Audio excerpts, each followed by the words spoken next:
Savar model সরকারি প্রাথমিক বিদ্যালয়ের সামনে থেকে সরকারি প্রাথমিক বিদ্যালয়ের সহকারী শিক্ষকদের কর্মবিরতির খবর জানাচ্ছেন প্রতিনিধি কামরুজ্জামান। এই কর্মবিরতির ফলে তো শিক্ষার্থীদের পাঠদান ব্যাহত হচ্ছে। এখন পর্যন্ত তাদের দাবি আদায়ে কি কোনো ধরনের আশ্বাস আসেনি সরকারের পক্ষ থেকে? একটু জানতে চাইবো আপনার কাছে।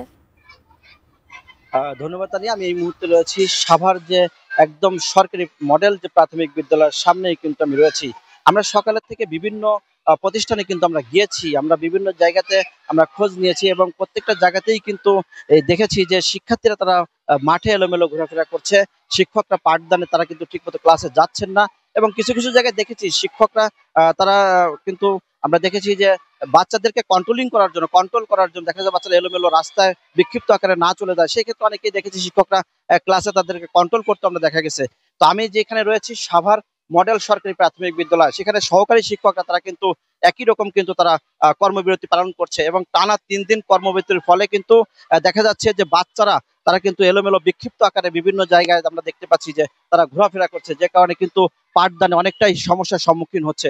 আমরা আপনাদেরকে একটু দেখাই যে আমরা একটু কথা বলবো এই হিসেবে এখানে একজন সহকারী শিক্ষক যিনি আসলে কি কি দাবি আপনাদের দাবি আদায় হচ্ছে কিনা, দাবি দেওয়া মানছে কিনা, কি অবস্থা দাবিগুলো। ধন্যবাদ আপনাকে। আসলে 3 দফা দাবিতে আমাদের কর্মবিরতি চলছে। আমাদের দাবিগুলো হচ্ছে 11তম গ্রেডে সরাসরি আমাদের এন্ট্রি পদ সহকারী শিক্ষকদের, আর শতভাগ পদোন্নতি প্রধান শিক্ষক পদে সহকারী শিক্ষকদের শতভাগ পদোন্নতি এবং 10 বছর পূর্তি এবং 16 বছর পূর্তিতে আমাদের যে উচ্চতর গ্রেড সমস্যা সেটার সমাধানের জন্য আমরা আমাদের কর্মবিরতি চালিয়ে যাচ্ছি।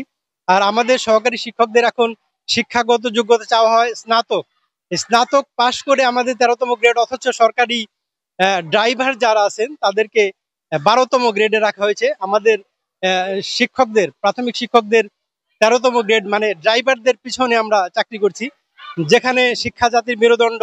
আর এই শিক্ষকদের যদি পিছিয়ে রাখা হয়, আমরা শিক্ষার্থীদের উন্নত জীবনের স্বপ্ন দেখাই, আমাদের যদি স্বপ্ন না থাকে, আমরা যদি স্বপ্ন বাস্তবায়িত না করতে পারি, তাহলে আমরা কিভাবে শিক্ষার্থীদের উন্নত জীবনের স্বপ্ন দেখাবো?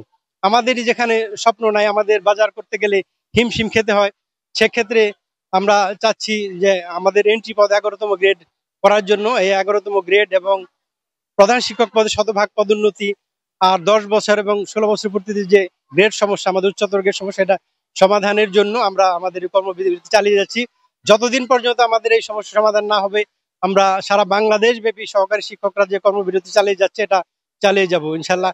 আর যেমনটি শুনছিলেন যে টানা এই যে কর্মবিরতি, এই কর্মবিরতির ফলেই কিন্তু আসলে আমরা বাচ্চাদের যেমন পাঠদানে যাদের সমস্যা হচ্ছে এবং বাচ্চারা কিন্তু ঠিকমতো ক্লাসে এবং বাড়িতেও কিন্তু ঠিকমতো পড়াশোনা করতে না, আমাদের গার্ডিয়ানরা জানিয়েছে। এই ছিল আমার কাছে সাভার সরকারি প্রাথমিক বিদ্যালয়ের সামনে থেকে। আমরা ফিরে যাচ্ছি স্টুডিওতে। তানিয়ার কাছে। তানিয়া।